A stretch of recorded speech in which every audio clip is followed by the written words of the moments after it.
ఈ ఆడపిల్లే మాకు ధైర్యంగా ఉంటుందని నమ్మకం వాళ్ళకి ఉండింది. నాకు నా వెనకాల వాళ్ళు ఉన్నారు, ఏ అర్ధరాత్రి ఫోన్ చేసినా నా వెనకాల వస్తారని నమ్మకం ఇచ్చారు.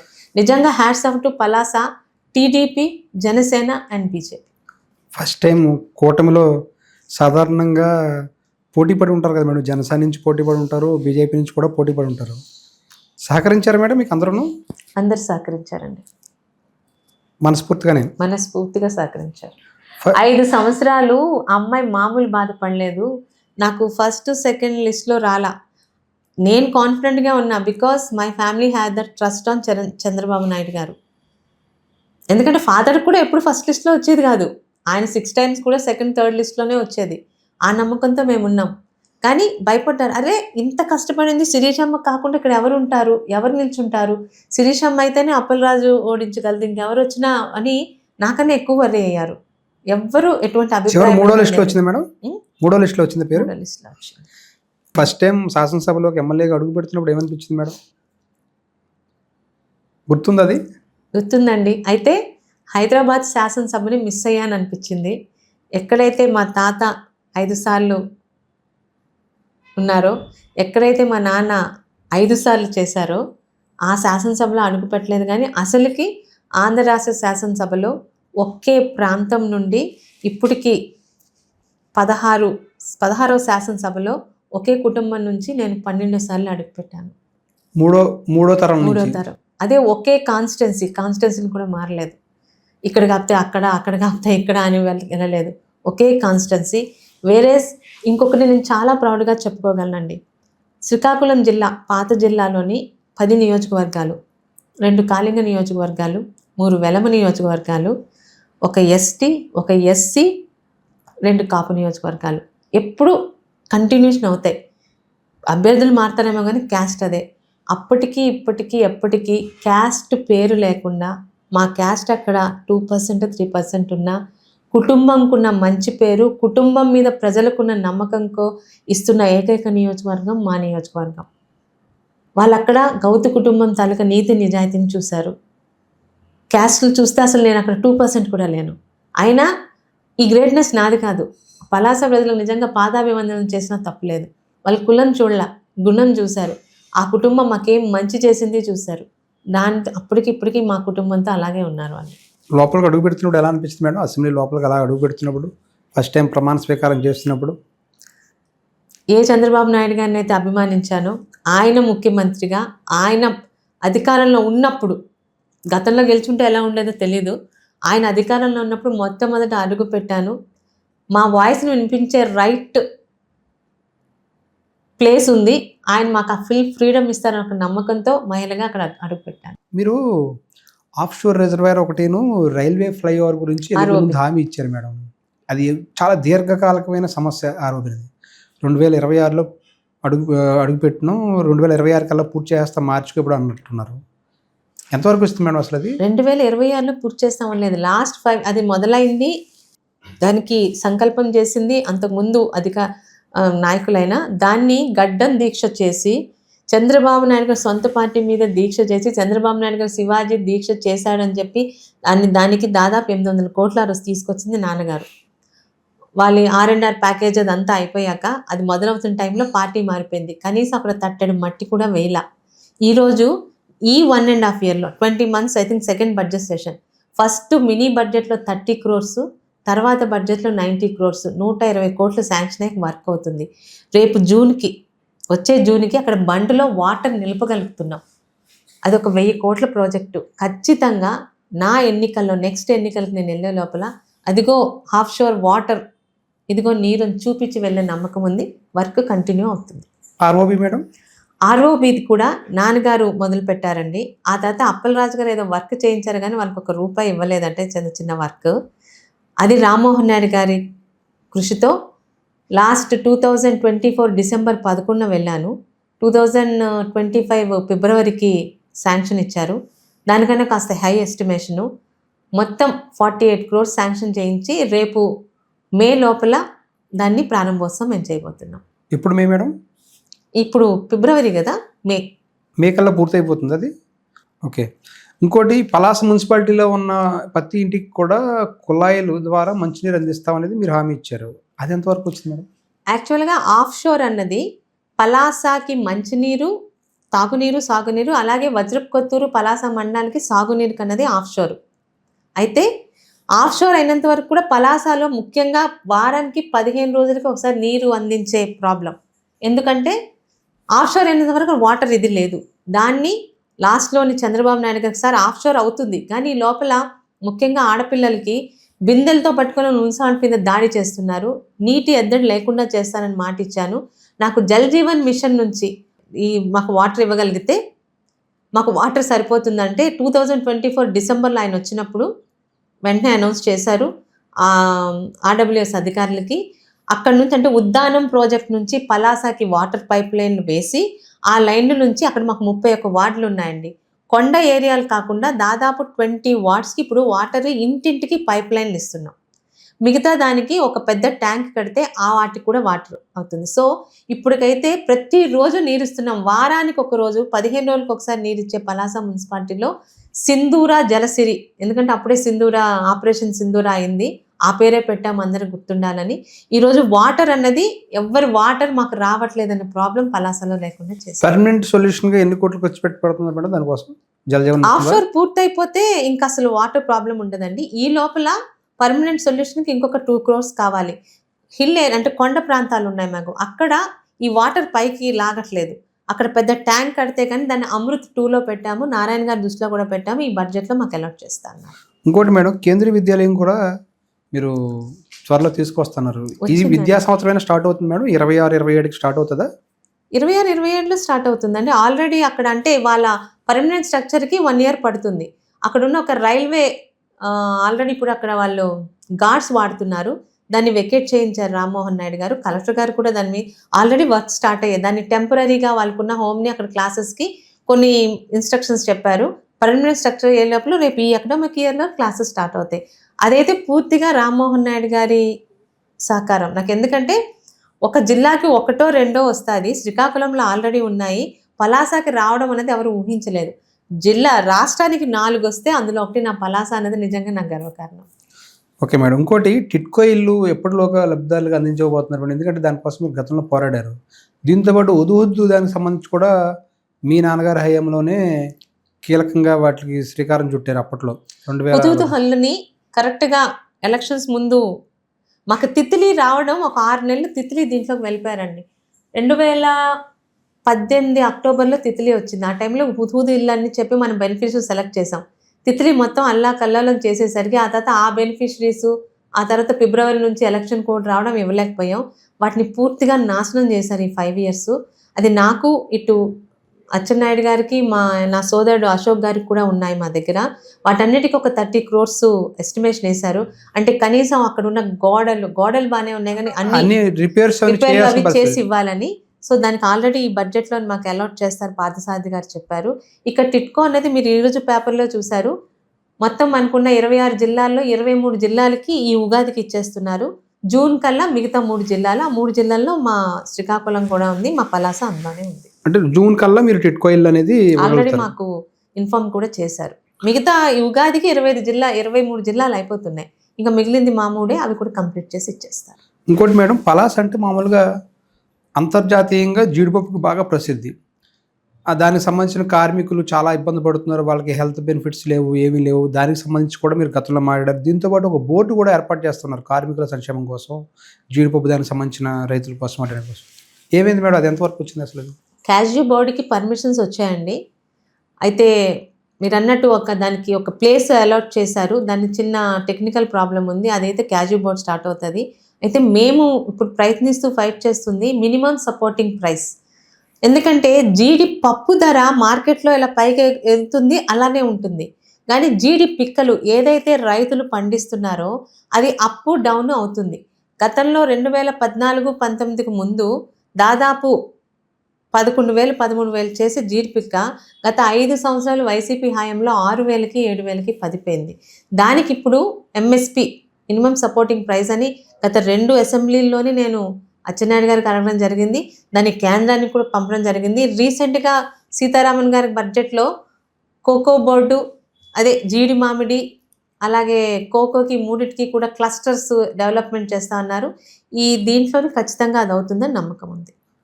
ఇంకోటి మేడం, పలాస్లో 5 కొండలు మింగేశాడని చెప్పి మీరు గతంలో అప్పలరాజు గారి మీద ఆరోపణ చేశారు.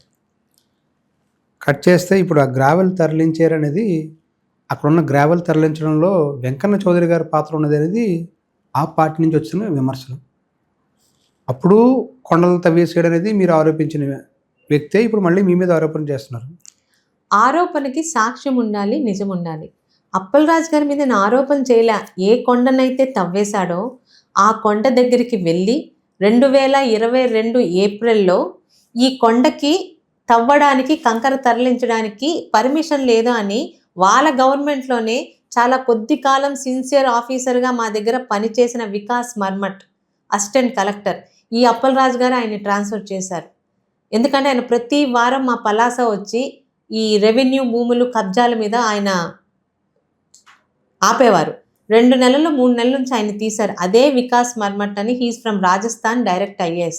ఆయన దగ్గరికి వెళ్ళి పలానా నల్లబొడ్డూరు కొండ కరోనా టైం నుంచి జనాలు కళ్ళపడకుండా తవ్వేస్తున్నారు, అది తవ్వడానికి పర్మిషన్ ఉందా అంటే RTI ద్వారా అప్లై చేస్తే 15 రోజులు నాకు ఆయన ఆన్సర్ ఇప్పించారు.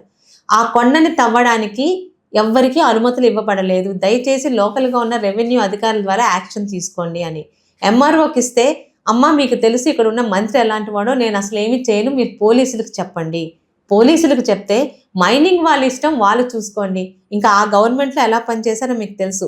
విత్ RTI యాక్ట్, వాళ్ళు ఇచ్చిన RTI యాక్ట్తో ఆ కొండ దగ్గరికి వెళ్ళి పర్మిషన్ లేకుండా తవ్వుతున్నానని నేను విత్ సాక్ష్యాలతో చూపించాను. ఈరోజు మా గవర్నమెంట్ వచ్చాక అదే ఫైట్ని కంటిన్యూ చేశాను. వాళ్ళు వెళ్ళి దాదాపు 3.9 కోట్ల కంకర తరలిపోయింది. దాని మీద ఆల్రెడీ ఆయన హయాంలో అక్కడ తరలించిన ఆ సర్పంచ్కే మైనింగ్ డిపార్ట్మెంటు వాళ్ళకి నోటీస్ ఇచ్చారు. అయితే కోర్టుకెళ్ళి తాత్కాలికంగా తెప్పించుకున్నారు. ఈరోజు మీరు అన్నారే పలానా వెంకన్న చౌదరి గారు కంకర అని, అప్పలరాజు గారిని పలానా దగ్గరికి వెళ్ళి ఇదిగో ఇక్కడ కంకర తీసుకువెళ్ళాడు, పలానా దగ్గర పెట్టాడని సాక్ష్యాలతో మాట్లాడమనండి. ఇప్పుడు అక్కడ గ్రావెల్ తవ్వకాలు ఏం జరగట్లేదు మేడం? గ్రావెల్ తవ్వకాలు జరుగుతున్నాయి. అక్కడ లోకల్గా జరుగుతున్న ప్రతి NRGS రోడ్డుకి కలెక్టర్ గారు గ్రావెల్ తవ్వకాలు తీసుకోమన్నారు.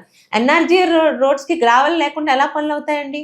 మీరు అన్నారే ఆ కంకర ఈ రోజుకి కూడా అప్పలరాజు గారు ఆ 9 ఎకరాల నల్లబొడ్డూరు కొండను తవ్విన కంకరని ఎవరి సైట్లో వేశాడు, ఆ కంకర డబ్బులు ఎవరి జోబులోకి వెళ్ళారంటే వాళ్ళ దగ్గర సమాధానం లేదు. మంత్రిగా ఉన్నప్పుడు చాలా అహంకారంతో ఆ ఊరు వాళ్ళకి క్రికెట్ గ్రౌండ్ అడిగారు, అందుకే 9 ఎకరాల కొండను చదువులు చేసి ఆ ఊర్లో ప్రజలకు ఆడుకోవడానికి క్రికెట్ గ్రౌండ్ ఇచ్చానని అక్కడికి వెళ్ళి క్రికెట్ ఆడి మరి వెటకారంగా తనకున్న అహంకారం చూపించాడు. ఈరోజు నేనేమంటున్నాను, క్రికెట్ గ్రౌండ్ ఇచ్చావు, దాన్ని నేను ప్రశ్నించాను. ఆ కంకర ఎవరు తవ్వారు, నువ్వు తవ్వావు కదా, ఎవరికి అమ్మావు, ఆ డబ్బులు ఎవరి జోబులోకి వెళ్ళాయి? ఈరోజు అక్కడ ఎక్కడ కంకర తవ్వుతున్నారో అవన్నీ అక్కడున్న లోకల్ గవర్నమెంట్ పనులకు వెళ్ళాయి. మీరు అన్నట్టు కంకర తవ్వకాలు అర్ధరాత్రులు జరిగాయి. అలా జరుగుతున్నాయనే అది ఏ పార్టీ వారైనా వాళ్ళ మీద సీజ్ చేసి యాక్షన్ తీసుకోండి అని చెప్పడం కాదు, కలెక్టర్ని జేసీని వెంట పెట్టుకొని వచ్చి మరీ ఇన్స్ట్రక్షన్స్ ఇప్పించాను. ఇంకొక విషయం చెప్తాను మేడం, ఇదే సందర్భంలో గ్రావెల్ అక్రమ రవాణాను అడ్డుకున్నారని ఒక MRO, నా పేరు కళ్యాణ్ చక్రవర్తి అనుకుంటా, ఆయన మీరు ఇన్నర్ మీటింగ్ పెట్టినప్పుడు JCB తోటి నా మీద హత్యా ప్రయత్నం చేశారనేది ఆయన చేసిన ఆరోపణ. ఏం చేశారు మేడం, దాని మీద చర్యలు తీసుకున్నారా?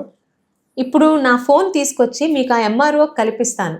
MRO గారు ఎవరు మీ మీద దాడి చేయడానంటే ఆ రోజు ఆ ఇన్నర్ మీటింగ్లోని పోలీసుల సహకారంలోని మీరు ఈరోజు అతని పేరు చెప్తే మేము వాళ్ళని అరెస్ట్ చేస్తాము అని అంటే కూడా ఆయన పేరు చెప్పలేదు.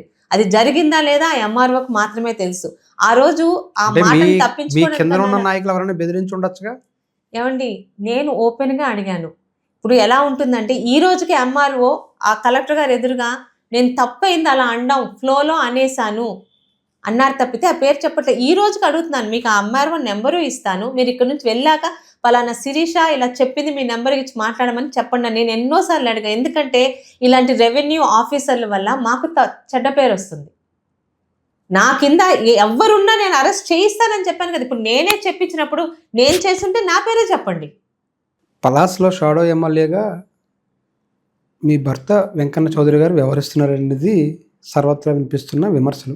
ఏం చెప్తారు మేడం ప్రతిదానికి? ఆ విమర్శలు ఇప్పుడు రావట్లేదే. మా నాన్నగారు హయాంలో 2014-19 ముందు వెంకన్న చౌదరి గారికి వచ్చింది కానీ, ఎందుకంటే మీకు నిజాలు తెలిసినా తెలియకపోయినా, నేను అబద్ధాలు చెప్పినా పలాసలో ఇంటెలిజెన్స్ అని ఒకటి ఉంటుంది.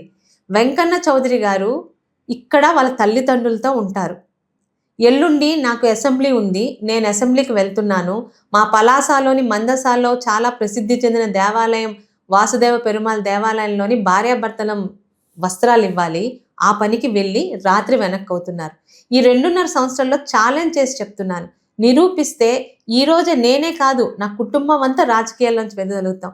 దయచేసి ఇలాంటి మాటలు అంటే పాడిందే పాటరా అన్నట్టు మీరు కూడా అడగడం బాగుండట్లేదండి. అక్కడ నిజంగా చూసి పలానా తేరికలో వెంకన్న చౌదరి అక్కడ ఉన్నాడు, పలానా జెడ్పీ మీటింగ్ అటెండ్ అయ్యి తనే మాట్లాడాడు, శిరీషకి మైక్ ఇవ్వకుండా తనే మాట్లాడుతున్నాడు, నేను చాలా మందికి చెప్తా. అంటే ఒకటి మేడం, ఇక్కడ విశాఖపట్నం నుంచి ఆయన చక్రం తిప్పుతున్నారు పలాసలో అనేది ఆరోపణ.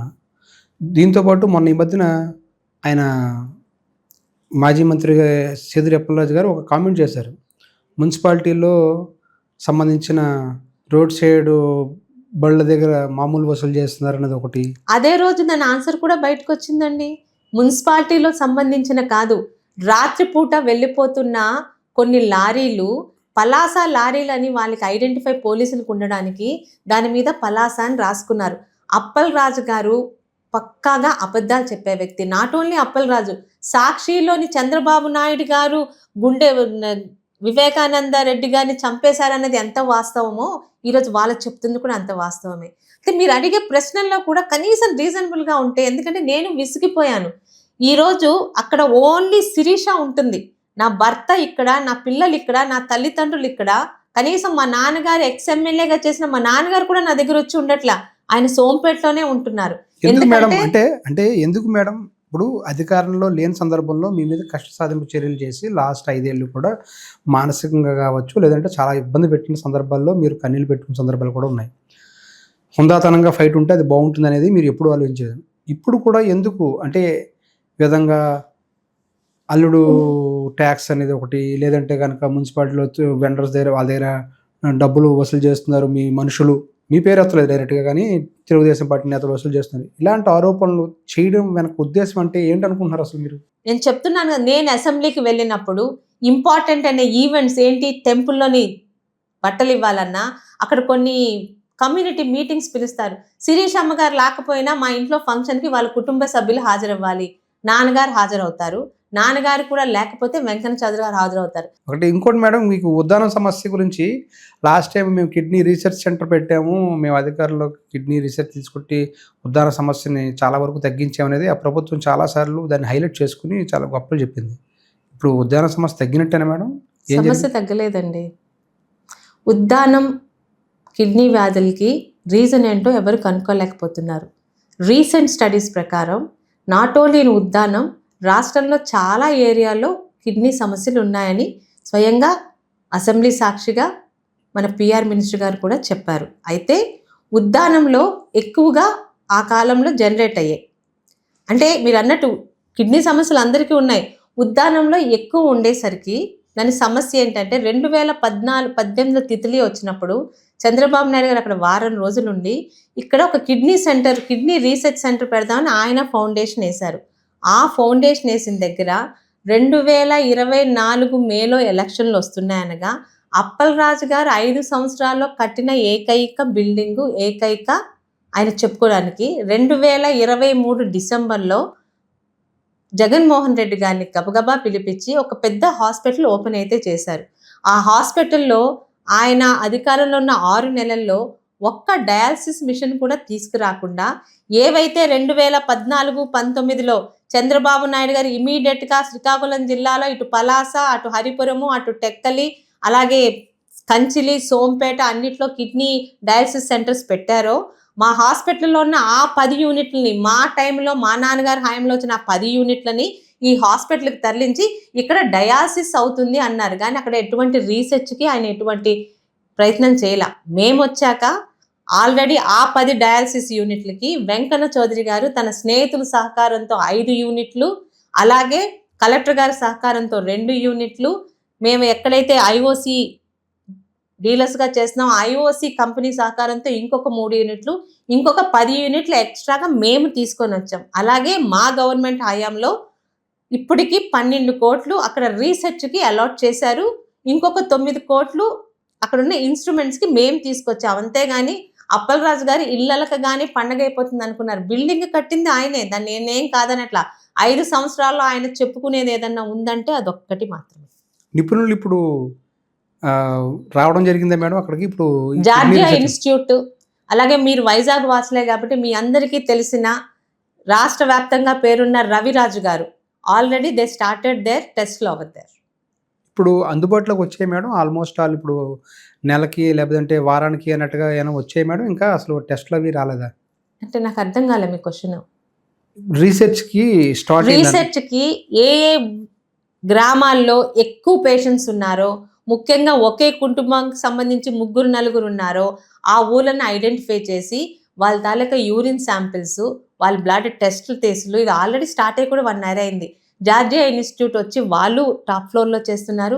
రవిరాజు గారు కూడా ముఖ్యంగా ఒక బేసిక్ రీజన్ ఏం చెప్పారంటే గ్రౌండ్ వాటర్ తాగొద్దు, బోరు వాటర్ తగ్గించి ఇప్పుడు జేజేఎం మిషన్ని వేగవంతం చేసి ఆ గవర్నమెంట్లో లేనిది నేను వచ్చిన 20 నెలల్లో 100 కోట్లు పలాస మున్సిపాలిటీ నియోజకవర్గానికి తీసుకొచ్చి వేగంగా అన్ని పల్లెటూర్లకి ట్యాంకులు కట్టి, ఓవర్ హెడ్ ట్యాంకులు కట్టి ఇంటింటికి జేజేఎం వాటర్ కుళాయి కనెక్షన్ ఇస్తుంది. అందుకే ముందు మీరు బోర్ వాటర్ తగ్గించి వెల్ వాటర్ తాగితే ఇది కొంచెం తగ్గుముఖం పడుతుందని ఒక రీజన్ చెప్పారు.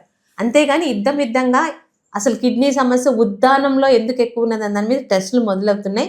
రవిరాజు గారు రీసెంట్గా కలెక్టర్ గారితో ఉన్న మీటింగ్లో నేను పాల్గొన్నాను. మ్యాక్సిమం ఒక 2-3 years కల్లా దాని మందులు అయితే అందుబాటులో తీసుకొచ్చారు, రీజన్ చెప్పగలం అని వాళ్ళు ఒక డిక్లరేషన్ ఇచ్చారు. వైఎస్ఆర్సీపీ ఎమ్మెల్యేలు ఎవరు కూడా అసెంబ్లీకి రావట్లేదు దగ్గర నుంచి 24 నుంచి చూసుకుంటే దాదాపుగాను 11 మంది మీరు అందరూ రావాలని చెప్పి జగన్మోహన్ రెడ్డి గారితో పాటు 10 మంది వచ్చి అర్థవంతమైన చర్చలు ఏవైనా ఉంటే మీరు అసెంబ్లీలో మాట్లాడని చెప్తున్నారు. ఏం చెప్తారు మేడం? మీరు అన్నా కూడా వాళ్ళు ఎందుకు రావట్లేదు అంటే ఏం చెప్తారు? సబ్జెక్ట్ మాట్లాడితే వాళ్ళు రారండి. బూతులు, DNA టెస్టులు, తొడగొట్టడాలు, మీసాలు తిప్పడాలంటే వైసీపీ వాళ్ళు వస్తారు. చంద్రబాబు నాయుడు గారు ప్రతిపక్షంలో ఉన్నప్పుడు గత 5 సంవత్సరాల్లో ప్రతి 23 ఎమ్మెల్యేలు 4 లాగేసుకొని 19 మంది ఉన్నా కూడా ఆఖరికి ఎమ్మెల్యేలందరినీ మార్షల్స్తో బయటకు లాగేసి ఆయన ఒక్కరిని ఇబ్బంది పెడదామన్నా కూడా సింగిల్గా ఎదుర్కొన్నారు.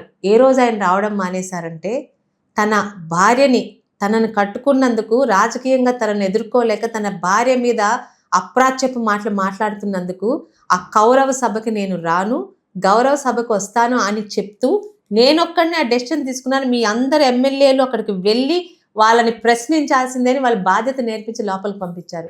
ఇప్పుడు జరుగుతుంది ఏంటండి? తా చెడ్డ కోతి వనమంతా చెరిచిందని ఈయన రాడు, మిగతా వాళ్ళు వెళ్ళిపోకూడదు, సో తనతో పాటు అందరూ పాడైపోవాలి. అలాంటి వ్యక్తిత్వం ఉన్న వాళ్ళని గెలిపించిన ఆ 11 నియోజకవర్గాలు ప్రజలు ఆలోచించుకోవాలి. ఏ పార్టీ అయినా తన మీద నమ్మకం పెట్టుకొని కొన్ని లక్షల కోట్లు ప్రజాధనం వేస్ట్ చేసి ఎమ్మెల్యే ఎలక్షన్ జరిపి పంపిస్తే కనీసం నీ నియోజకవర్గానికి 5 నెలల్లో మేము దయతెలిచిస్తున్న సంక్షేమ పథకాలు కాకుండా 11 మంది ఎమ్మెల్యేలు ఎవరన్నా ఏదన్నా ప్రభుత్వానికి అడిగి సాధించింది ఇది ఉందా? కనీసం ప్రశ్నించే ధైర్యం ఉందా? ఎవడో పనికి మాలిన వాడు మీకు అధికార మీ ప్రతిపక్ష నాయకుడిగా ఉన్నాడని ఆయన వెళ్ళొద్దంటే మానేస్తారా? మీరు పార్టీకి బద్దులా, ప్రజలకు బద్దులా? అది వాళ్ళకు ఉండాలి. వాళ్ళు ప్రశ్నిస్తే సమాధానం చెప్పడానికి రాలేరు. వాళ్ళు ఎంతసేపు బూతులు మాట్లాడడానికి, DNA టెస్టులు మాట్లాడడానికే వస్తారు. గత 5 సంవత్సరాలు అదే చూసాము. They have no subject, they have no motto, just blindly following Jaganmohan Reddy. ఈ కల్తీ లడ్డు వ్యవహారాన్ని ఏ విధంగా చూస్తారు మేడం? ఎందుకంటే తిరుపతి లడ్డు అంటే చాలా పవిత్రం. హిందువులే కాదు మొత్తం ప్రపంచంలోనే దానికి ఒక ప్రత్యేకత ఉంది. అటువంటి లడ్డీని కల్తీ చేశారనేది రిపోర్ట్స్ చెప్తున్నాయి. ఒకవైపునేమో పందుగోపు కలవలేదు, దాంట్లో తప్పుడు వ్యాఖ్యలు చేశారు, మాకు క్షమాపణ చెప్పాలనేమో వైఎస్ఆర్సీపీ నేతలు వ్యాఖ్యానిస్తున్నారు. ఎలాగా దీన్ని ఏం చూస్తారు మేడం? అంటే ఇటువైపు రాజకీయం నడుస్తుందా, అటువైపు రాజకీయం నడుస్తుందా? 2 రాజకీయాలతోటి ప్రజల మనోభావాలు లేదంటే కనుక ఈ రాజకీయాల మధ్య తిరుపతి లడ్డు నలిగిపోతుంది అనుకోవాలా? దేవుడికి అపచారం జరిగిందన్నది 100% వాస్తవం. గతంలో కూడా ఈ కల్తీ లడ్డు విషయం బయటికి రాకముందే ఎందుకో తిరుపతి లడ్డు తాలూకా పరిస్థితి బాగాలేదు, 2 రోజులకే జిగురు పట్టేస్తుంది, అంత ఫ్రెష్గా ఉండట్లేదన్న అప్పటి ట్వీట్లు పోస్టులు ఇప్పుడు ధైర్యంతో అప్పటివి కూడా ఇప్పుడు రీపోస్ట్ చేస్తున్నారు. అయితే ఒక అధికారంలో ఒక అహంభావిని, ఒక పనికిరాని వాడిని పెట్టడంతో దేవుడి మీద తనకున్న కసిని ఈ విధంగా తీర్చుకుంటాడని కూడా ఎవ్వరు ఊహించరు. భవిష్యత్తులో కూడా ఎవరు చేయరు ఆ పని. జగన్మోహన్ రెడ్డి అలాంటి పని చేశాడు. అయితే ఈరోజు బాధ ఏంటంటుందంటే అందులో కల్తీ జరిగిందన్నది వాస్తవం. 2 సిట్టు కూడా జరిగిందనేది ఒప్పుకుంది. అయితే యానిమల్ ఫ్యాట్ అన్నది 10% కన్నా తక్కువ ఉంటే అది మేము ఎక్కడైతే టెస్ట్ చేసామో ఆ ల్యాబ్‌లో లేదు. ఇంకెక్కడికి పంపించినా దొరుకుతుంది. అమెరికా పంపించండి. ఈరోజు ఒక్కటి కాదు, దేశం మొత్తం కూడైకొస్తుంది. అందులో కల్తీ జరిగింది. అయితే మేమందరం వెయిట్ చేస్తుంది ఏమిటంటే చంద్రబాబు నాయుడు గారు పూర్తిగా నిజ నిర్ధారణ ఇప్పటికే సగం అయింది. అయినా అసలు దోషులు కూడా బయటకు తీసి వాళ్ళని శిక్షించాలని కోరుకుంటున్నాం. ఎందుకంటే ఇది 5 సంవత్సరాలకు ఒకసారి అధికారంలో ఉండే ప్రభుత్వం చేసే రాజకీయం కాదు. తరతరాలుగా హిందుత్వం ఉన్నంత కాలం, ఈ భూమి మీద మనుషులు ఉన్నంత కాలం, వెంకటేశ్వర స్వామి మీద భక్తి ఉన్నంత కాలం ఈ అపచారాన్ని ఎవ్వరూ ఈజీగా తీసుకోలేరు. ఇదే అపచారం ఇంకెవరికి జరిగినా ఇంత ఈజీగా ఊరుకుంటారా? ఎందుకు దీన్ని నానుస్తున్నారనేది ప్రజల్లో వ్యక్తమవుతుందండి. ఎందుకంటే మేము ప్రజల మధ్య ఉన్నాము. అయితే మాకు చంద్రబాబు నాయుడు గారి మీద నమ్మకం ఉంది. వెంటనే ఎటువంటి సాక్ష్యాలు లేకుండా వాళ్ళు చేసినట్టు జనాలు జైల్లో వేసి ప్రజల దృష్టిలోని ఏం జరిగిందో లేకుండా ప్రజలకు అన్ని నిజాలు తెలియాలి. రోజుకి ఆ కేసు బలపడుతుంది. ఆ చిన్నయ్యప్పన్న ఎవరో ఆయన వైవి సుబ్బారెడ్డి గారి పిఏ, ఆయన అఫీషియల్ నెంబర్తో ఈరోజు ఈనాడు, ఆంధ్రజ్యోతిలో పెద్ద ఆర్టికల్ చదివాం. పూర్తి నిజ నిర్ధారణలతో ప్రజల ముందు ఇది తప్పు జరిగిందని 100% చేసి వాళ్ళకి శిక్షిస్తారు. అయితే బాధ ఎక్కడంటే ఇదే వైసీపీ నాయకులు కూడా ఈ రోజుకి అదే వెంకటేశ్వర స్వామిని దర్శిస్తున్నారు. మీరు నమ్మకంతో దర్శిస్తున్నారా, లేకపోతే వెంకటేశ్వర స్వామి దర్శనం ఎవరికి దొరకదు కాబట్టి మాకు దొరుకుతుందని దర్శిస్తున్నారా? వాళ్ళు వాళ్ళ మనస్సాక్షిని ప్రశ్నించుకోవాలి. నమ్మకం ఉంటే వెళ్ళండి ఆ స్వామి దగ్గరికి. ఏ స్వామి లడ్డూనైతే కల్తీ చేశారో మీ పార్టీ పెద్దలు, ఈరోజు కనీసం ఆ రాజకీయం పక్కన పెట్టి తప్పుగా ఒప్పుకుంటే మిమ్మల్ని ప్రజలు క్షమిస్తారు, దేవుడు క్షమిస్తారు. మేడం, నిన్న మొన్న విన్నాను నేను, శ్రీశైలం లడ్డూలో కూడా కల్తీ జరిగి ఉంటుందని చెప్పి చంద్రబాబు నాయుడు గారు అన్నారు. దాన్ని మరి ఆయన అన్నారంటే ఆయన ఉత్తినే అన్నారండి. ఆయనకి దాని మీద ఒక ఆల్రెడీ న్యూస్ వచ్చి ఉంటుంది, అది కూడా నిరూపిస్తారు. ఇటువంటి సందర్భంలో మొన్న ఈ మధ్యన అంబటి రాంబాబు గారి ఇంటి మీద దాడి కావచ్చు, లేదంటే జోగి రమేష్ గారి ఇంటి మీద దాడి కావచ్చు, దాడుల వరకు వెళ్ళే సంస్కృతి టీడీపీ కూడా స్టార్ట్ చేసింది మేడం. టీడీపీ స్టార్ట్ చేయలేదండి. చేసుంటే రెండో రోజే మా ఎమ్మెల్యే మీద, ఆమె భర్త మీద ఏమని కేసులు పెట్టదు. ఇదే అంబటి రాంబాబు సంజన సుకన్య అని పిచ్చివాగులు వాగితే కనీసం తప్పు పట్టని ఈ జగన్మోహన్ రెడ్డి, ఆయన పార్టీలో ఉన్న అవంతి గారు గంట అరగంట అన్నా, ఇంకా ఏకంగా ఒక పార్లమెంట్ సభ్యుడు అన్నీ విప్పి చూపించినా కనీసం ఒక మాటనని వాళ్ళు, ఆయన్ని ఎవరో ఒక వ్యక్తి ఏదో తప్పుగా మాట్లాడారని గతంలో తెలుగుదేశం పార్టీ ఆఫీస్ మీద దాడి చేసి పగలగొడితే మనోభావాలు దెబ్బతిన్నాయి కాబట్టి నన్ను తిడితే ఆ మాత్రం దాడి చేయరని ఈ జగన్మోహన్ రెడ్డి గారు ఈరోజు చంద్రబాబు నాయుడు గారు మమ్మల్ని అందరినీ కంట్రోల్లోనే పెడుతున్నారు. మీరు ఇందాక అన్నారే రివెంజ్ పాలిటిక్స్ ఎందుకు వెళ్ళట్లేదు, అప్పలరాజు ఇంత ఇబ్బంది పెట్టినా, ఎందుకంటే మేము చంద్రబాబు నాయుడు గారి తాలూకా మాట వింటాము, రాజకీయాల్లో కొంచెం హుందాతనంతో ఉంటాం. అయితే కార్యకర్తకి అంత సహనం ఉండట్లేదు. ఈరోజు మా నాయకుడిని ఆయన అన్న మాట ఏంటండి, ఆ రోజు ఆయన అన్న మాట ఏంటి, ఇవాళ నేను స్పెల్ చేయలేకపోతున్నాను. ఆయన అన్న మాటకి ఇంకొకరైతే నిఖార్సైన తెలుగుదేశం కార్యకర్తలు కాబట్టి తొందరపడ్డారు. వాళ్ళ భావోద్వేగాల్ని వాళ్ళు కూడా భావ ప్రకటన స్వేచ్ఛ చేశారు. అయితే అది తప్పు వెంటనే మా ప్రభుత్వమే పట్టింది. ప్రతి ఒక్కరిని కంట్రోల్ చేయాలని చంద్రబాబు నాయుడు గారు అంటుంటారు, కానీ ఒక్కొక్కసారి ఆయన జోలికి వెళ్తే కొంతమంది కార్యకర్తలు ఆయన మాట, పార్టీ మాట కూడా వినరు. వాళ్ళకి పార్టీ మీద, చంద్రబాబు నాయుడు గారి మీద ఉన్న అభిమానం అటువంటిది. ఆ రోజు జరిగింది పొరపాటు, అలాంటివి మేము సహించమని వెంటనే పార్టీ ఖండించింది. భవిష్యత్తులో అలాంటివి జరగకుండా చూసుకునే ధైర్యం, దమ్ము మాకుంది. కష్ట సాధింపు చర్యలకు మీరు వెళ్ళటం లేదని ఇందాక చెప్పారు, కానీ ఇటీవల కాలంలో 2-3 కేసులు పెట్టి స్టేషన్కి పిలిపించిన సందర్భాలు ఉన్నాయి కదా మేడం. మాజీ మంత్రిని నా ఇంటి మీద దాడి చేశాడని పెట్టించానా? ఆయన వెళ్ళి ఆ సాక్షాత్తు పోలీస్ స్టేషన్ ముందు కూర్చొని జిల్లా ఎస్పీ గారిని ఆయన సొంత ప్రైవేటు, ఆయన పర్సనల్ లైఫ్ గురించి తప్పుడు మాటలు పెడతంటే, అంటే ఒక ఉద్యోగిని తిడితే మేమంటే చంద్రబాబు నాయుడు గారిని, ముఖ్యమంత్రిని తిట్టినా కూడా మాది మంచి ప్రభుత్వం అంటే ఊరుకుంటున్నాం, కానీ ఒక ఉద్యోగిని తిడితే ఊరుకుంటారండి?